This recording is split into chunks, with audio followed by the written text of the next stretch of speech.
Hello, friends, and welcome back to the Camera Rolling Podcast. I'm your host, Ronnie, and today we're doing episode 21. I already want to apologize if this episode seems a little choppy because my cats are just out to get me today.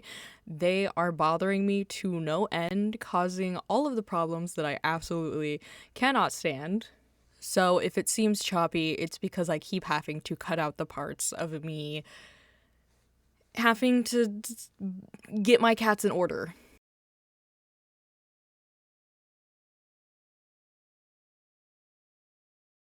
But yeah, I'm still sort of trying to figure out how I want to have the podcast and do things on my channel at the same time because I don't want to just make every single video on my channel also be a podcast episode because I don't think that every single video warrants being a podcast episode, if that makes sense. But hopefully here in the future, I'll be able to figure it out. Still, let's get into today's topic, which is sort of mental health on screen and how it's portrayed specifically through the lens of horror and how differently it's portrayed in the movie Smile versus the movie Mara. So if you're subscribed on YouTube, you may have seen the iceberg chart that I've started, which is the psychological horror iceberg. So psychological horror usually is horror that includes some sort of psychological element. Whether it's the main character struggling to understand or perceive their reality, or if there are mind games being played upon the characters, whatever it is, it usually involves some sort of psychological trickery or misrepresentation of reality. And of course, within the psychology and psychological field, we find a lot of mental health and mental illness. And when that comes onto screen, it can be sort of a difficult topic to grasp or to portray in a good way. One movie that always comes to mind whenever I think of sort of a poor representation of mental illness is the movie Split. So, Split is a 2016 film directed by M. Night Shyamalan, and it depicts a man who is struggling with multiple personalities, or what is now known as dissociative identity disorder, and he kidnaps some teenage girls, and they sort of depict him as having all of these personalities that he often interacts or they interact with themselves. And of course, part of the story is that the teen girls are trying to escape, but the other part is sort of seeing what he's doing and all of these different personalities. And there's a specific one that is scary and more monster-like. And while the concept of somebody having sort of a Jekyll and Hyde personality and, one of them being more monster-like, I think it would be an interesting sci-fi film or an interesting fantasy film. But when we're specifically talking about mental illness, these sort of films, in the way that they depict mental illness, often portray it in a way that stigmatizes it. And if you know anything about the mental health field or mental illnesses, you know it's already heavily stigmatized by the popular media and just popular culture in general. So films like this felt very detrimental to a lot of people who were struggling with DID because it didn't portray it in a very good light. Our perpetrator, the villain in this film, is the person with DID, and they specifically do things that are harmful and violent towards others when a lot of the times people who are mentally ill are the ones who are victims of crimes, especially violent crimes. More than likely, you aren't going to have somebody with dissociative identity disorder going out of their way or having a personality that goes out of their way to kidnap someone. However, a few nights ago, I sat down to watch the movie Mara. I wasn't really sure what it was about, but I was like, okay, this is supposed to be like a horror film, so I'll go ahead and watch it. And as I watched it, I realized that it actually does an interesting job of telling and talking about mental health. And it reminded me of the movie Smile. Now, Smile is a 2022 film that I've sort of talked about a little bit in the past, but to sort of recap, but essentially Smile is a 2022 film. It was directed by Parker Finn, and it was Parker Finn's directorial debut. The main premise of Smile is that a therapist witnesses a patient take their own life in front of her, and the patient beforehand was talking about sort of this entity that was following her and how it sort of transfers onto other people. And afterwards, the therapist then begins to sort of see this entity and has to sort of figure out how to stop the entity. Now, obviously, with a main character who works in the field of psychology, i.e., being a therapist, she's used to people acting a little strange around her. So at first, I think she sort of dismisses what this person is telling her, like any normal person would. However, of course, anyone who knows anything about therapy or just generally trying to help someone who is having a mental health crisis, you obviously don't want to deny that the thing that they are experiencing is real, because if they feel that it's real, you have to treat it like it is real. So our film opens immediately with us seeing a scene from our main character Rose's childhood, where she witnessed her mother in bed.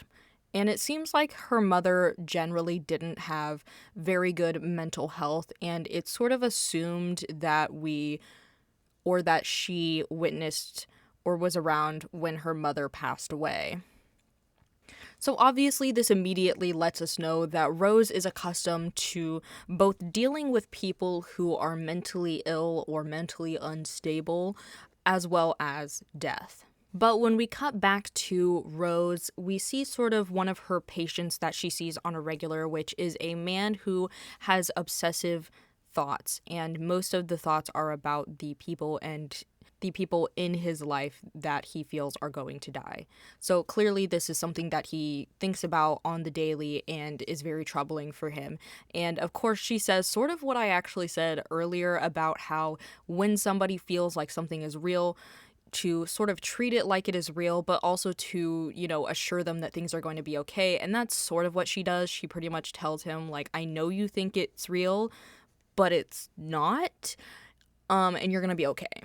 But 5 minutes in, we get into the scene where she meets the woman that she is seeing, who recently saw her professor take his own life in front of her.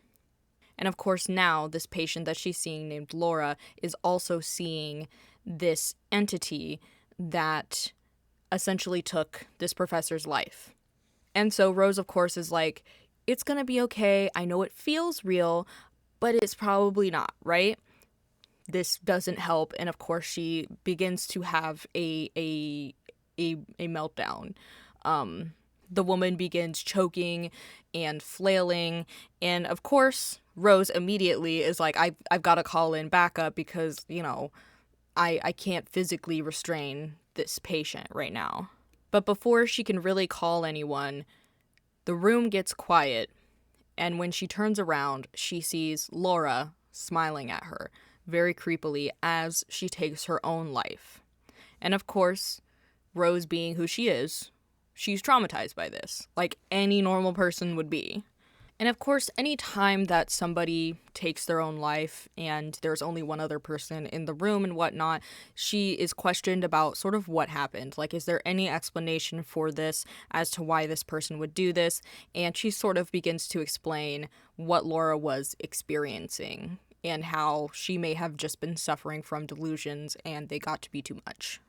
And even though people can work in the field of psychology for years and years, it doesn't mean that it's not going to take a toll on them, especially to see somebody take their own life in front of you, right? So, of course, she's trying to process this information, and, she gets to her house, things are quiet, and immediately things begin to get creepy as well. She's trying to relax, trying to have a glass of wine, and she sort of sees the girl's face smiling out of like the corner of her eye. Like she sort of sees it there and it scares her. And this in itself is actually like fairly normal for someone to experience when they have witnessed a tragedy, to have things like flashbacks or some type of hallucination about it. So again, we're seeing sort of this experience as like something creepy that's happening because we as the audience know that something supernatural is happening. But at the same time, if you know anything about psychology and mental health, you know that it is very possible that this was just a delusion of her own or a hallucination of her own.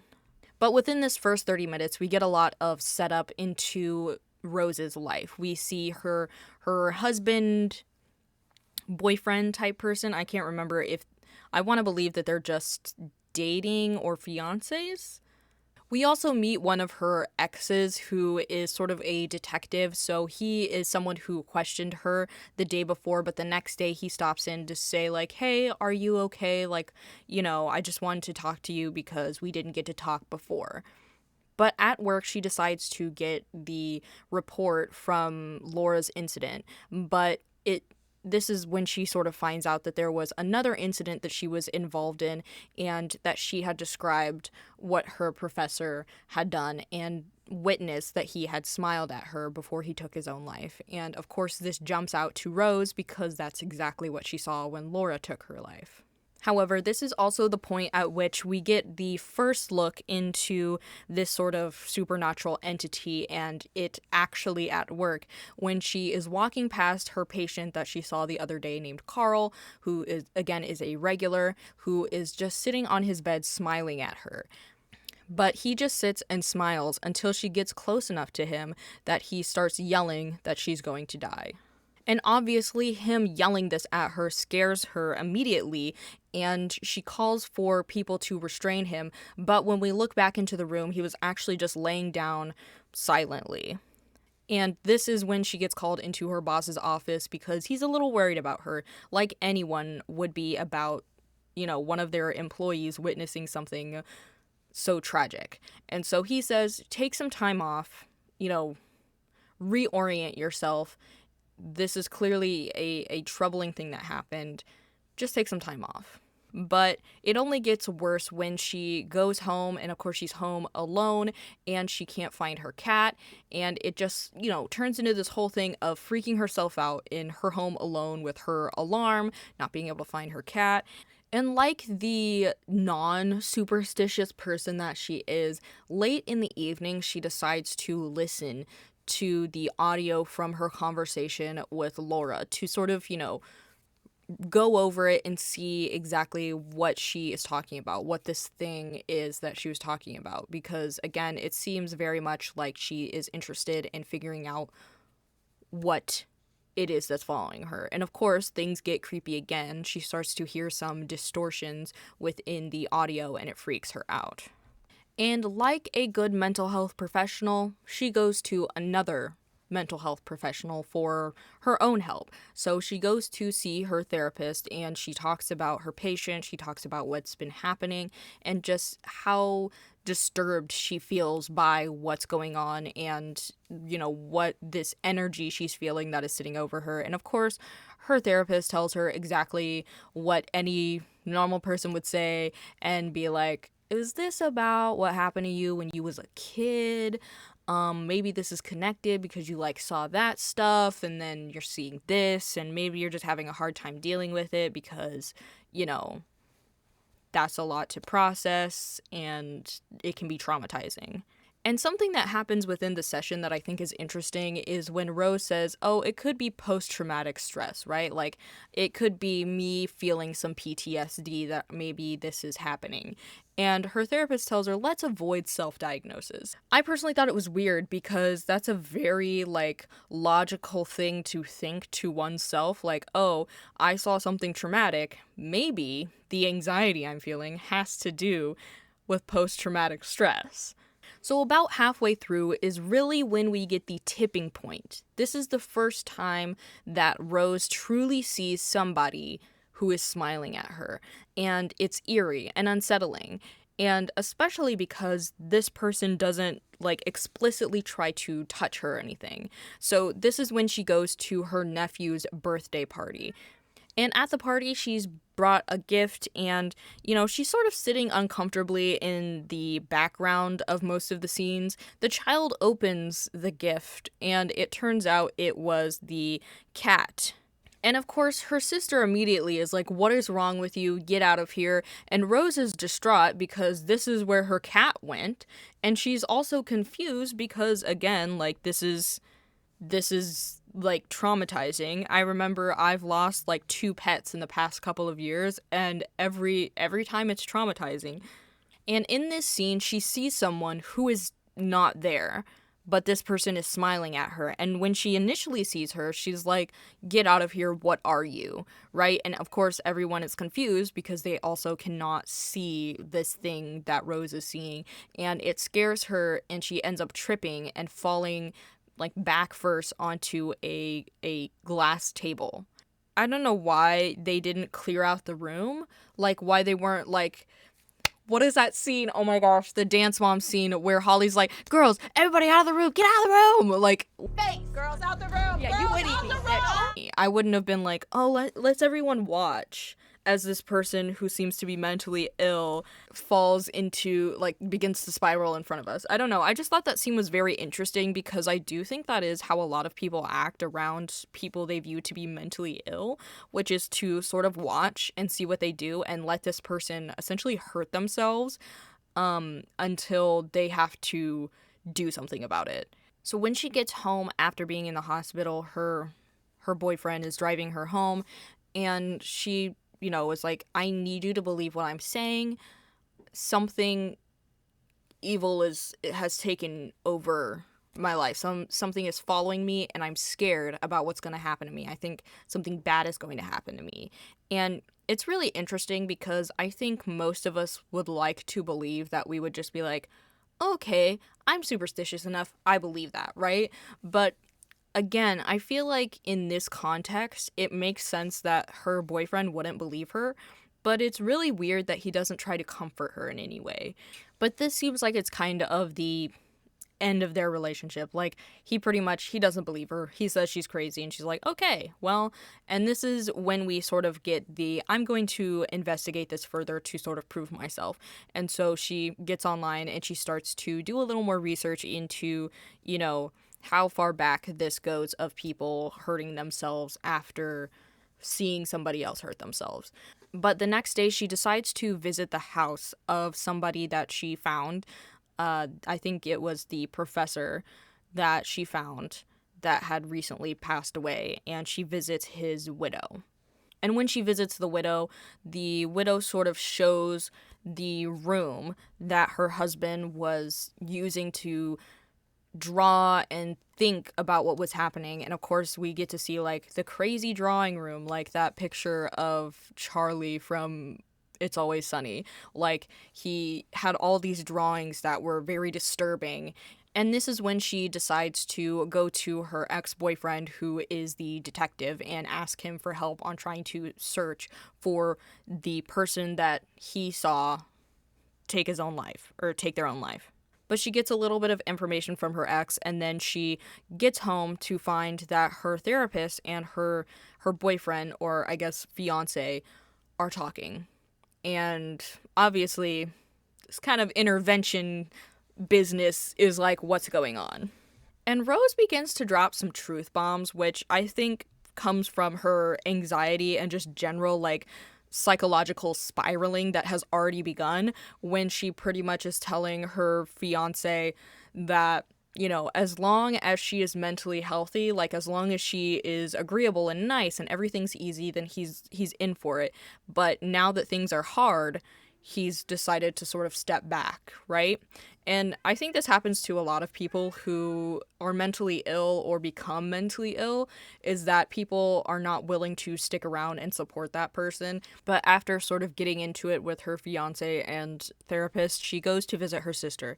And at first, it seems like she's going there to, like, apologize. But in reality, she goes there to tell her the truth. And she's like, "I've been cursed. Something bad is happening to me." And I feel like her sister was not the right person to tell this to, because I don't think any explanation would have solved her relationship with her sister, because I think her sister, like, the rift between them was already there, and this was not helping it.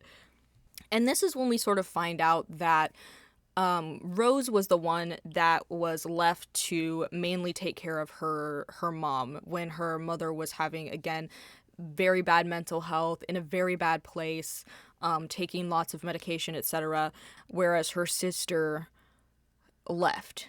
And this is a very interesting point as well, because she uses her sister's experience with their mom as a way of sort of I guess bolstering her argument that she is crazy and that she longer wants to listen to her, that, you are mentally ill, you're crazy, I'm no longer listening to you, what you're saying is not valid, right?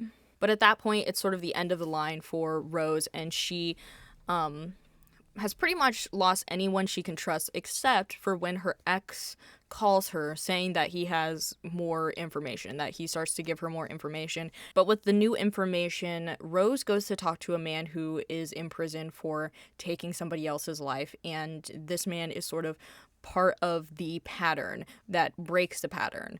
So she goes to visit him, and he pretty much is telling her that the thing attaches itself when you traumatize somebody else by taking your own life. So it will attach to another person. However, if you kill somebody in front of somebody else, it will attach itself to that person. So you can avoid having to take your own life. And obviously, most people morally are like, I don't want to do that. Next, we see Rose at home, and of course, she's trying to put more and more information together, figure out what she's going to do, and she gets a call from her therapist, and then she sees the therapist at her door, and they begin talking again about what's going on with her. However, as she's talking to her, she gets a call, and she realizes it's a call from her therapist. And so she's listening to the call, and she discovers that the person sitting in front of her is the entity yet again. And this is what pushes Rose over the edge, and she decides that she is going to take somebody else's life. And she goes over to the hospital where she works, and, she's got a weapon. And it's clear that she's going there to take the life of her patient, Carl. So she goes to Carl's room, and she begins talking to him, and she's trying to calm him down because he is scared. But then she starts to stab him in the chest, and when he begins to smile, she realizes that was actually all just happening in her head. This is when she decides to drive off to her old family home, like the house that her mother left behind when she passed away, and it's like very rural area, just way out in the middle of nowhere. She stays at the house until it's dark, and this is when she begins to see different hallucinations of her mother sort of trying to talk to her. So she has this sort of conversation with her mom as she remembers her, like, younger, and she's saying, all of these different things, telling her mom how she really feels, how she feels guilty, even though she was only 10 years old and she couldn't really do anything to really help her mom, but that she essentially just hates her mom for what she did. As she sort of begins to leave, her mother turns into this big, like, creepy monster that's trying to get after her. And she ends up setting the monster on fire. The fire keeps getting bigger until it starts to consume the house when she leaves, and she gets in her car and she's driving away, and she starts to feel a lot better, and this is when she visits her ex to sort of tell him what happened. When she sees her ex, she pretty much is telling him, like, what she has discovered about herself through this process, that, she's been closed off for a really long time, thinking that people wouldn't like her, or that, she didn't want to be close to people because of what had happened to her in her past. That if they started looking more into her and knowing more about her, that they wouldn't like what they were seeing, that they would see someone who is broken. But towards the end of her conversation with him, he begins to smile in that creepy way, and she realizes, again, she begins to realize that this was all an illusion. And as she sort of runs out the door, she finds that she's running out the door of the house. She is still at her mother's old house. And behind her, she hears her name, and she sees that it is her ex. His name is Joel. I keep calling him her ex, but it's just, like, easier in my brain to not call him by name. But he runs after her, and she closes the door behind her. She finds that she's now locked in with this monster, and the monster finally gets a hold of her and sort of consumes her. So when her ex Joel is able to get in the door, he finds her with a bucket of gasoline that she's poured over herself, and when she turns around, she sets herself alight. And thus she continues the cycle of trauma. So a lot of people, like me, had the concern by the end of the film that This wasn't a very good portrayal of mental health and what mental health can look like. And of course, we all like to see a story where like somebody wins or where somebody overcomes some obstacle because it's just satisfying for movies to end that way. And I'm perfectly fine with somebody losing in the end. I'm perfectly fine with the hero not getting what they want by the end of the film. However, when it comes to mental illness, and specifically with this movie having a focus on mental health, her not being able to overcome it or being consumed by it, more specifically in that it is in a direct relationship to her own trauma, it felt kind of like a slap in the face, to be quite honest. It's not so much that they depicted mental health in a bad way, because I think throughout the film they tried to treat it with care in terms of, someone like Carl's character who is clearly mentally ill and receiving the help that he deserves. However, her own therapist, I was not a fan of, just because of the way that she sort of tried to shut down any idea or any feeling that Rose had about her trauma and what she witnessed. Now, obviously, if someone is talking about like delusions or hallucinations that they're having, you would want to delve more into that. You would want to know what they were about and why they feel that they are seeing these things. And so I found it really interesting that her therapist was like not wanting to hear it, that she was trying to immediately put it on, you were traumatized as a child, so now every sort of bad emotion or trauma that you face now is going to be directly linked to that, as if that's how trauma works. And again, I don't think that's how we should look at trauma, as like this sort of like branching off of one trauma, but more so a web of trauma that can be interconnected in some capacity, but not necessarily based off of just one thing, or our feelings about one thing a direct reaction to the thing that initially traumatized us. I don't know. I just thought it was very strange that they went about it. And of course, the ending is the big part that a lot of people didn't like. Her specific trauma ended up being the trauma of her mother, and sort of this inescapable trauma, when in reality, I think people face trauma on a day-to-day, and they deal with trauma on a day-to-day. And I feel like this sort of representation of her mother as her trauma, encapsulating her and her not being able to escape it, her not being able to face it, or when she does face it, it's still all consuming and there's nothing you can do about it, feels sort of like a defeatist attitude, in my opinion. But I just feel like her being able to face her trauma in the end and still being consumed by the monster really was upsetting, because she did the thing. She did the thing you're supposed to do, which is to face your trauma, is to look it in the eyes and say, you're not in charge of me. You may be there.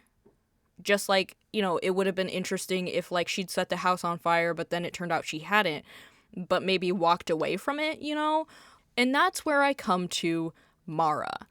This movie, of course, came out before Smile, but I think that it does what Smile couldn't. So Mara's a 2018 film directed by Clive Tong, and it stars Olga Kurilenko.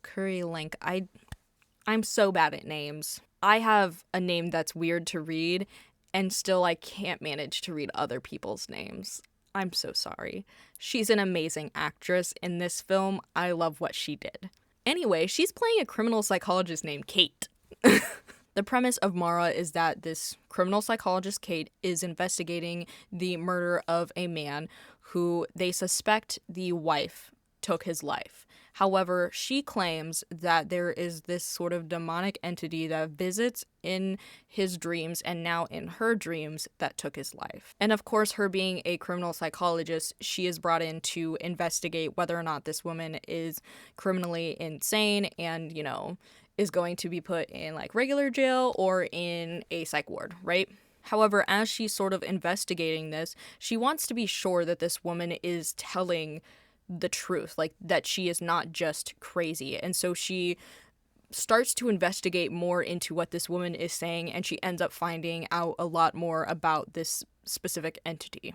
Not only did I feel like this film tackled the topic of mental health and mental illness very well, but also I really liked the effects, and I liked the way that they were able to like visually tell what was happening, and I'll get more into that here in a second. So before the film even begins, we get sort of this statistic about how a lot of people experience sleep paralysis, and a portion of those people who experience it also experience sort of a demonic entity that comes to them in their sleep or during sleep paralysis. And so this sort of sets us up to understand that it is very common for this sort of like idea to occur when people talk about sleep paralysis.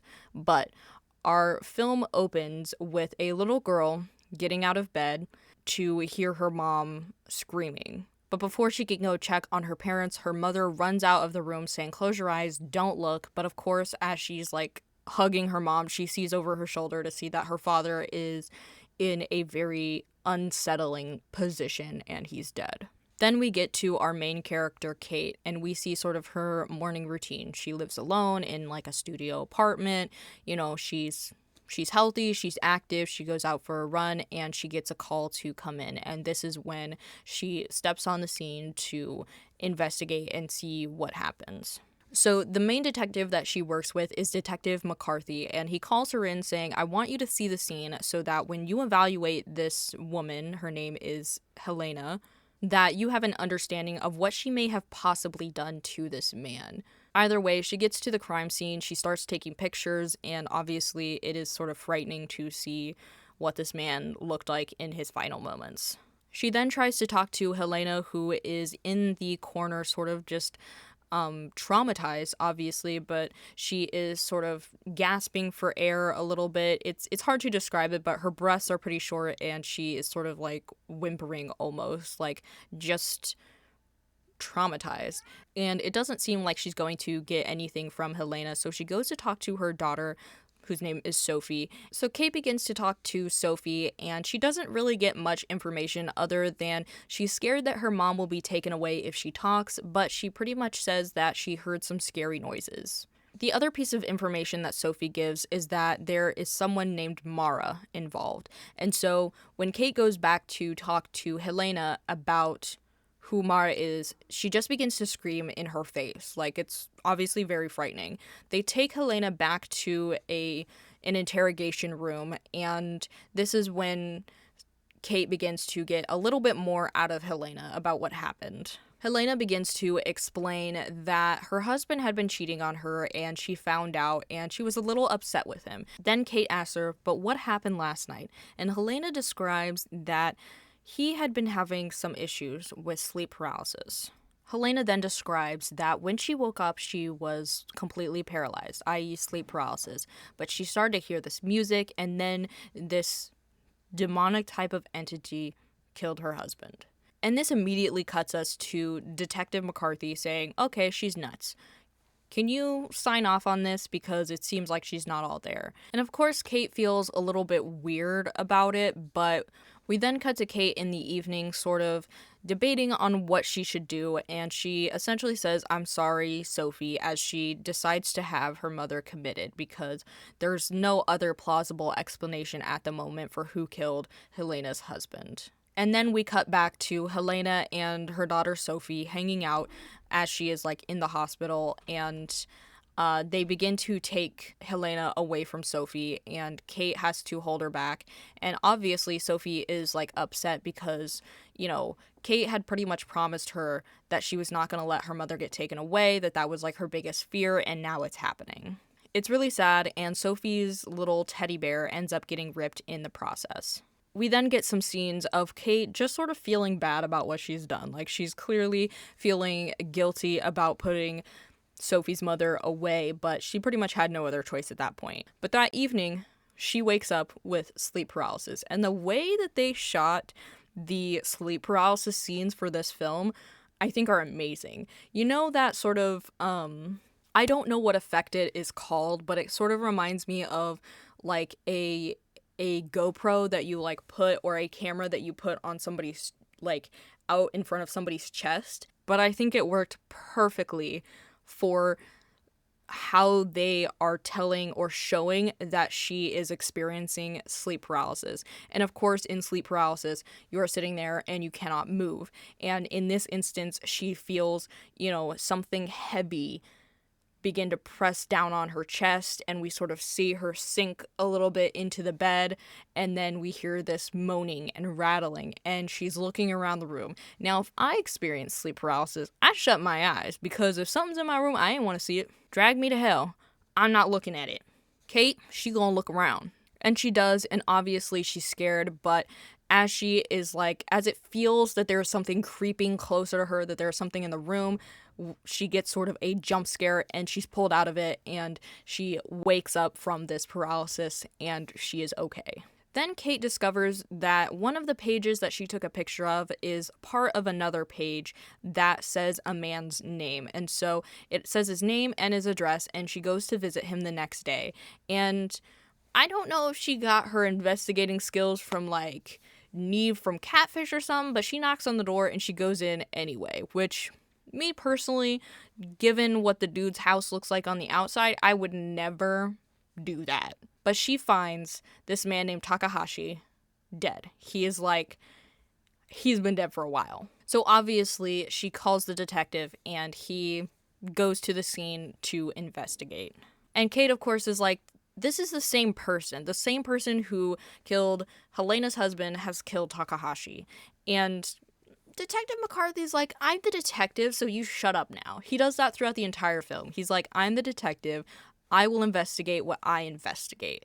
But after getting blown off by the detective, she goes to visit Helena again in the hospital, and she, wants to know about Hideo Takahashi and what his connection is to her husband, what's going on here. And Helena doesn't really want to open up, so Kate begins to talk about herself, what personally happened to her. And she does this a couple times throughout the film, where we discover that her mom was not mentally well, and she had to be put in a facility, and she ended up taking her own life, and she left behind one of those waving cat things. I don't know what it's called, but it kind of reminded me of Inception, and I thought this would have been a really interesting thing they could have done in the movie, was use the cat as a way for her to tell if she was in a dream or not, because you hear the ticking all the time of the cat's arm, and I thought it would have been really cool if she was in sleep paralysis, that it would stop ticking.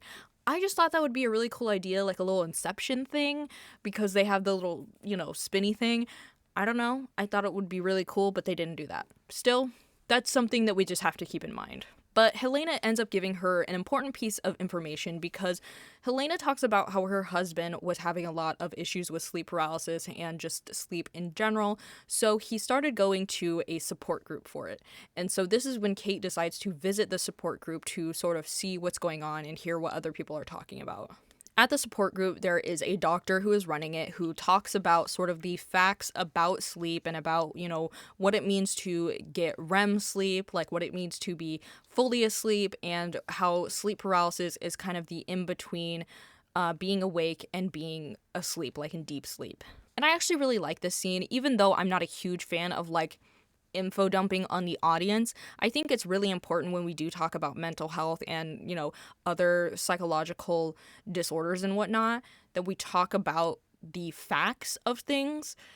If in Split or in Smile they had gone into detail about what it really means to have delusions, or what it means to really have hallucinations and trauma, or again in Split, if they were really going to talk about what it means to have dissociative identity disorder and the statistics. I really appreciated that they talked about what exactly sleep paralysis is, and that a lot of people experience it, and that it's a normal thing.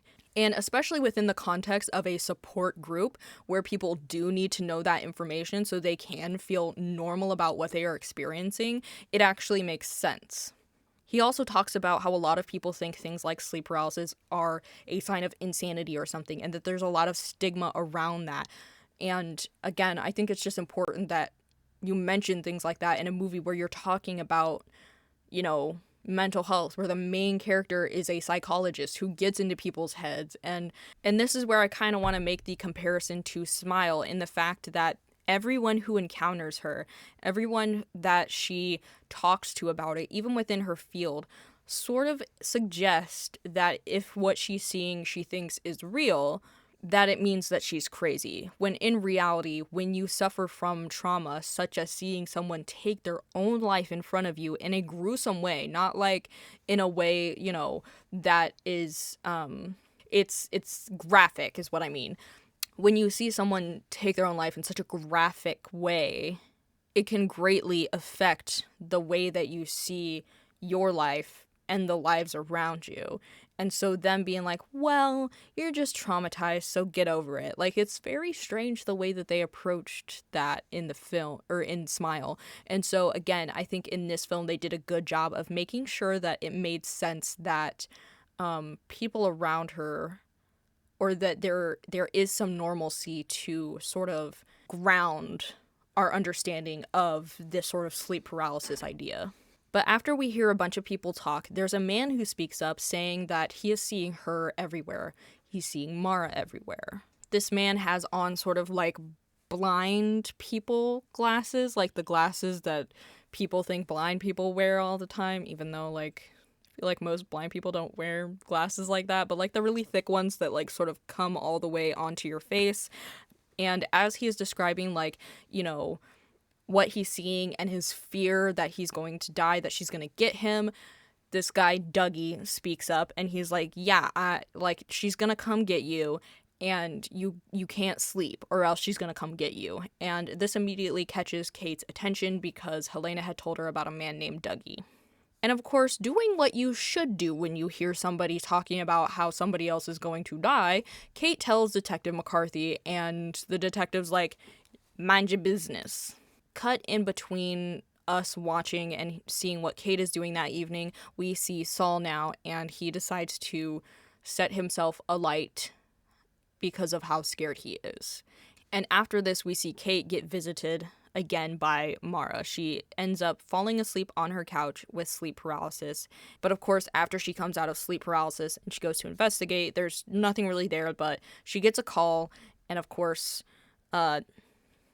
this call is from Detective McCarthy, and he's saying, yeah, we got another one, and it's the guy that you said it was. So they bring in Dougie, and this is the only point in the film where I sort of was taken out of the film just because of the acting or maybe the writing that was happening there. Because when they take Dougie in to question him, they try to investigate. They try to ask him questions, like Detective McCarthy tries to ask him questions, and he's not answering them. But as soon as Kate brings up Mara, he's like, okay, I might tell you a little bit of information, right? And the information that Dougie sort of gives us is just about how, like, he believes this has been happening for a long time, that, like, Mara is, like, this entity that kills people and has been for a long time. And of course, like, they are now deeming him as a suspect. And this is great for Kate because she realizes that they can let Helena go and be with her daughter Sophie. However, when she goes to tell Helena the good news, she finds Helena dead. And she's in this very contorted position that is freaky and scary. And it seems like a lot of the scenes where we are seeing Kate alone, it really is her contemplating what is going on and sort of thinking about what is happening.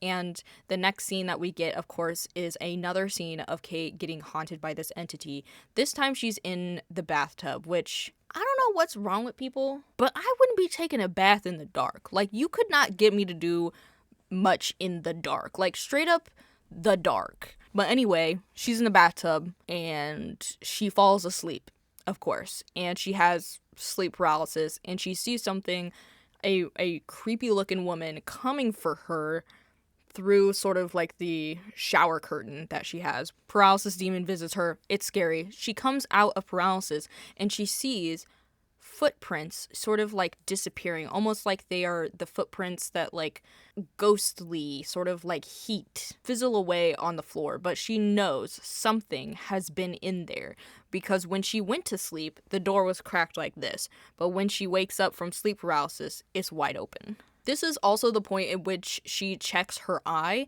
because multiple people have told her that when Mara begins to visit you, she will mark you, and it's like in the bottom part of your eye, like there will be like a red dot, and that is the start. And of course, when she checks her eyes, she finds that she is marked, so she is even more frantic about trying to solve this and figure out what is going on. And she goes to talk to Detective McCarthy, but he's not there. And she notices that they got the security footage from Helena's room, which, do they have security cameras in psychiatric patients' rooms? Let me know if you know, because I thought that was like not okay. As Kate is watching the footage and going over it, she sees within sort of the static of the film, or she sees the static on the footage, and it seems like there is some sort of being or entity there, and that again confirms to Kate that this entity is real. So next she decides to visit Dougie at his house because he is the one who seems to know a lot about this. So when she goes to visit him, his house is full of a bunch of stuff. Again, it's very much like Charlie from It's Always Sunny sort of house. Like, he's got all of this stuff up on his walls. He also has a bunch of like different alarms and sounds and things like that to keep him awake. And she pretty much just asks him, like, what's happening? What is this? He tells her how he's been doing a bunch of research into people who have died in their sleep and sort of the patterns throughout history of a bunch of people dying in their sleep at multiple times. But he shares all this information about how there's a pattern, and it has to do with tragedy and trauma and whatnot. So he talks about how when there is a mass tragedy that happens, a bunch of people seem to die in their sleep, you know? And so he is trying to trace the pattern back between everyone else that has died. And this is also when he explains that he only sleeps in 20-minute intervals so that way he can still sleep a little bit and function, but he doesn't fall into a deep sleep, which is when she visits. So he really only gets like power naps. And of course, Kate is like, well, this is probably what's driving you insane because you haven't had real sleep for a long time. So, you know, and he's like, seriously, you need to believe me. You gotta believe what I am telling you. So Kate leaves, and immediately she goes to the doctor who runs the sleep paralysis like support group, and she shows him the footage of Helena, and you know, she starts asking him some questions about what he thinks about this. And what he does is pretty much put all of her concerns to rest. He starts to explain that, you know, what's happening to Helena in the footage is that, you know, she's having convulsions. Like, it's not uncommon for people in their sleep or during sleep paralysis to have convulsions or seizures or to have some sort of like jolt like motion or move around. Like, these are all normal things that I've seen before. And then of course Kate is like, what about all the people who have died? Like, what about all these patterns that Dougie has told me about? And of course he's like, it's all just a coinky dink. But it seems like the doctor still sort of wants to help her, so he shows her one of their sort of clinical study rooms, which means that people will come in and sleep in a regular bed in this room so they're comfortable, while the people on the other side of the mirror watch them as they sleep and, you know, take the information in. And this is another good scene of the doctor sort of explaining more about sleep paralysis and things like that and why it's not as scary as we might think, because again, our dreams and the things that we see when we are not awake are usually some sort of representation of, you know, something that we've seen before or something going on with our mental state. And he talks about how like a lot of people will see like certain things during their sleep paralysis, and that depending on what is going on in the world, depending on what generation you were born, you might see different things. And so he pretty much says, you're only seeing Mara because Helena and these other people are scaring you and it just stuck with you. And again, this is like a logical explanation. He's not trying to say like, oh, what you're seeing is not real, but like he's trying to explain how there could be a logical explanation for why she's experiencing this. And of course, that evening we see Kate again in bed, but we also see Dougie. And this is when we discover that Dougie's generator, he has like a gas generator that keeps all of his clocks and everything and his alarms alive, runs out in the middle of the night. And again, that evening, Kate, for one, has a nightmare. She obviously feels extremely guilty about Helena's death, and so she ends up hearing Sophie, yelling out mommy, and then, she sees Helena in her sleep yelling at her, saying, like, this is all your fault. And again, she falls into sleep paralysis, and this time, Mara pretty much walks straight up to her. But this time, Mara climbs up on top of her on her bed and begins to strangle her. And of course, she wakes up from this sleep paralysis dream and she is freaking out and also coughing because she couldn't breathe. Then Kate decides that she's going to call Sophie's grandfather and ask about Sophie. And she also decides to stitch up Sophie's bear, which she does kind of a terrible job at it. Like, she sews it up with this big brown thread that you can clearly see. And I just think that's really weird because, like, if someone sewed up my bear, I would want it to be, like, invisible, but whatever.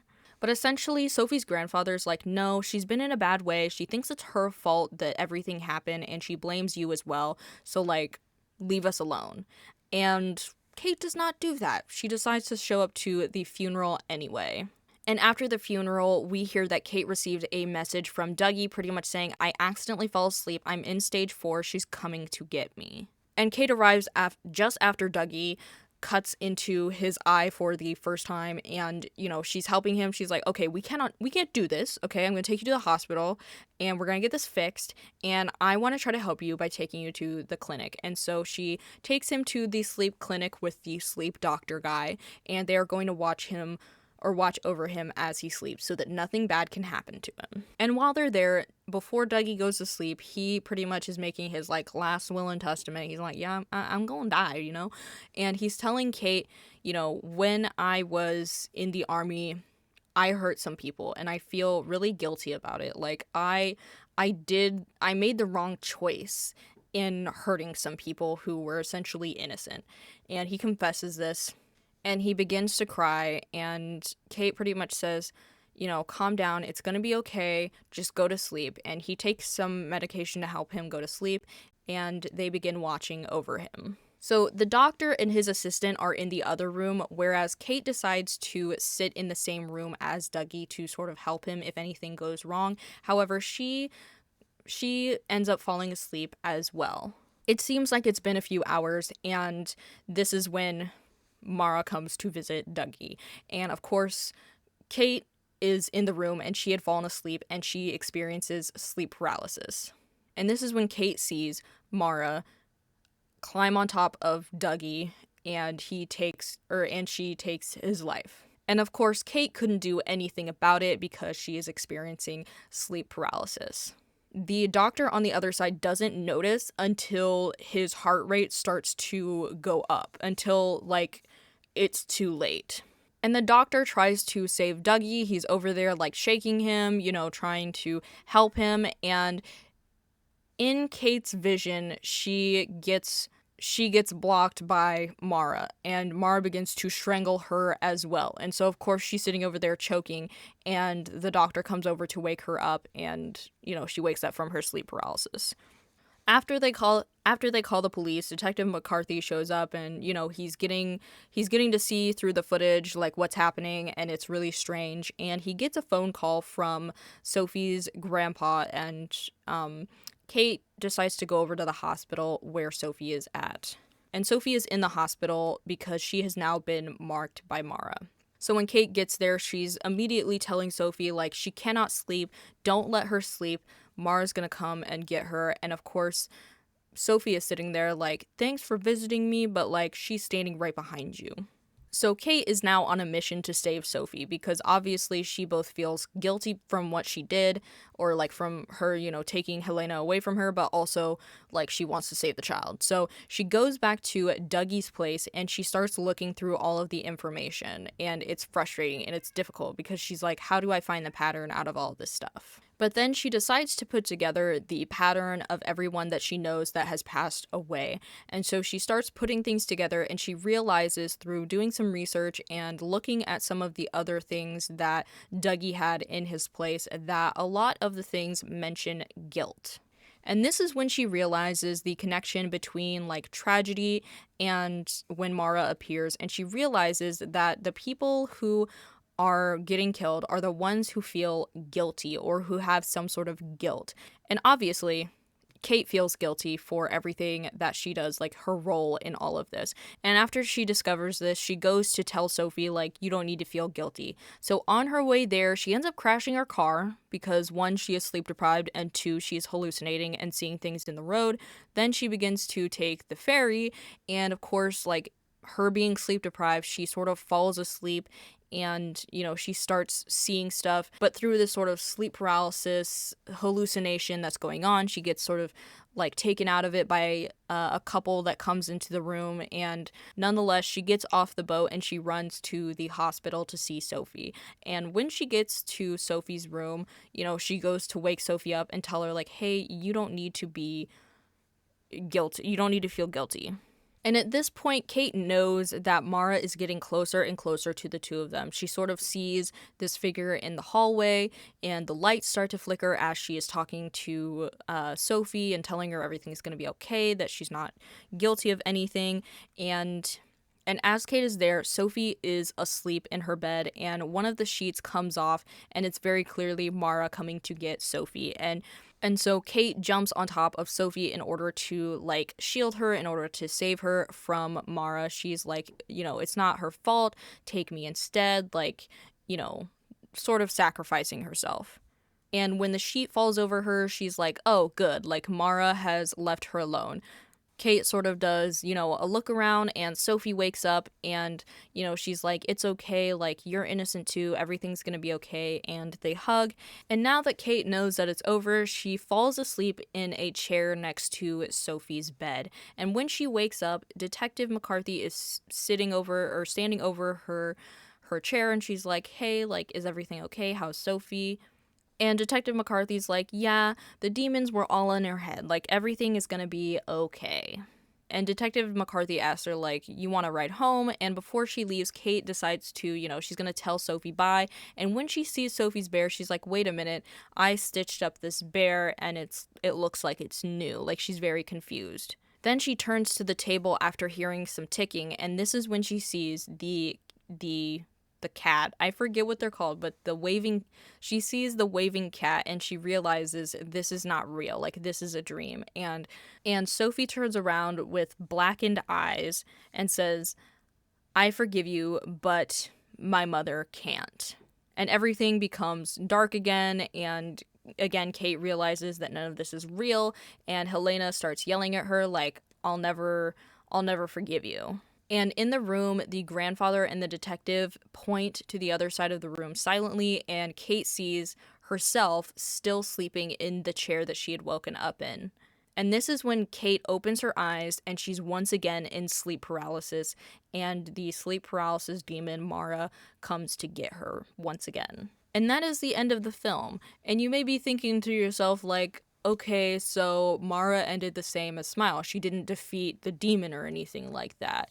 And I think in this case, the reason why she wasn't able to escape it had to do with her actions prior to. Like, it had to do with somebody else sort of, like, not forgiving her, and not necessarily her not being able to, like, right the wrongs that she did. When I got to the end of it, I felt very satisfied. There are definitely some things about the film that I found that I was like, I don't know if I really like that. Like, the sort of, like, Sophie turning around with the blackened eyes. Like, I just thought that was kind of, like, cheap in a way. But there were a lot of other things about this film that I really liked. And I specifically liked how they addressed mental health and how they addressed mental illness by making logical points in the film where someone is talking about mental health or mental illness in a way that is informative but also relative to what is happening.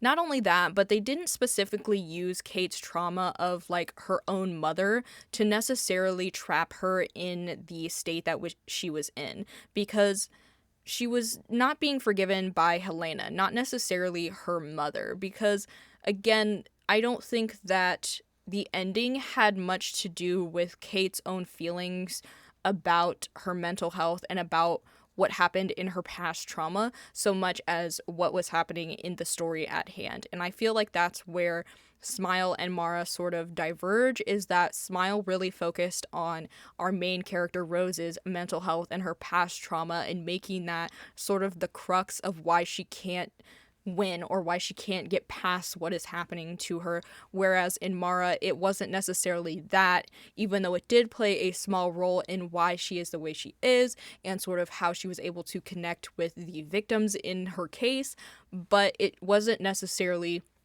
what was keeping her from being able to accomplish her goal in the film. It also wasn't a part of her being haunted.